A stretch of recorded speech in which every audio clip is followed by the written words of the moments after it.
oficiálne a slávnostne otvorila svoje nové sídlo na Palárikovej 3 v Nitre.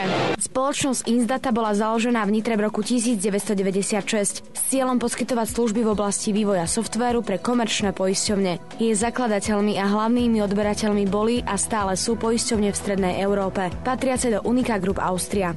Insdata je v súčasnosti najväčšou IT firmou v Nitre. Za tým dnešným postavením predovšetkým je skrytá odborná práca našich zamestnancov. Insdata vznikla vyčlenením z odboru informačných technológií vtedajšej poisťovne Odčiny, keď sa Odčina rozhodla presťahovať do Bratislavy.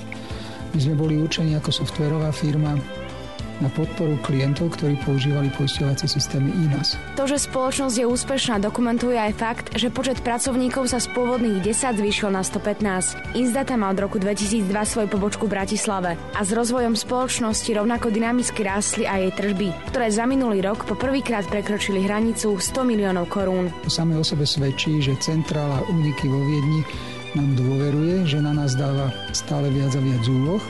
A ten výsledok je, že dnes podporujeme priamo alebo nepriamo 8 klientov v strednej a juhovýchodnej Európe, celkové v 6 krajinách. V roku 2006 rozšírila Insdata ponuku svojich služieb o správu poistných zmluv a poistných udalostí pre rakúskych klientov. Hovoríme o tzv. Službe Cross Border. Skrýva sa za tým to, že aj poisťovne, rovnako ako iné výrobné závody, sú nútené vysúvať svoje pracovné činnosti do krajín, kde pracovná sila je vzdelaná na jednej strane, ale na druhej strane aj o niečo lacnejšia. Slovensko je z tohto pohľadu pre rakúsku poisťovňu alebo skupinu Unica veľmi zaujímavá. Práca v spoločnosti so silným zahraničným partnerom je istotne zaujímavá aj pre slovenských pracovníkov. I keď konatelia priznávajú, že ponuka IT špecialistov na pracovnom trhu je nedostatočná. Určite to nie je jednoduché nájsť nových spolupracovníkov. Musím však povedať, že Insdata ponúka atraktívne finančné ohodnotenie, stabilnú a príjemnú atmosféru. Našli ste v Insdate spokojnosť so zamestnaním? Ja áno, určite áno, som tu už takmer 10 rokov. Jednak ma to posunulo aj odborne, aj komunikačne, tým, že som si zdokonalila trebárs aj nemecký jazyk. Čo sú také tie hlavné znaky Insdaty, ktoré vás priťahujú? Príjemná pracovná atmosféra v prvom rade, veľa možností, mladý príjemný kolektív a spokojná som.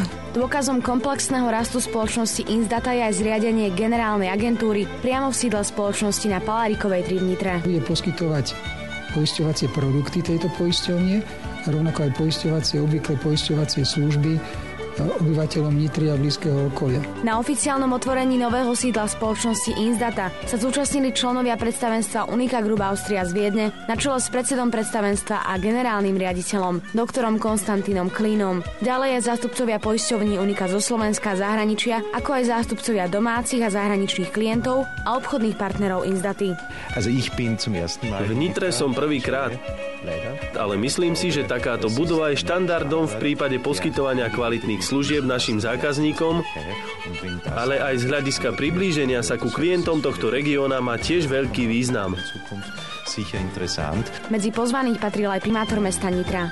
No a verím tomu, že to prostredie, ktoré Nitra dnes poskytuje, bude aj tejto firme vyhovovať nielen dnes, ale teda aj v budúcnosti. Rast je plánovaný predovšetkým v oblasti cross-border servisu, kde tie cieľové stavy sa pohybujú na úrovni 150 až 200 pracovníkov.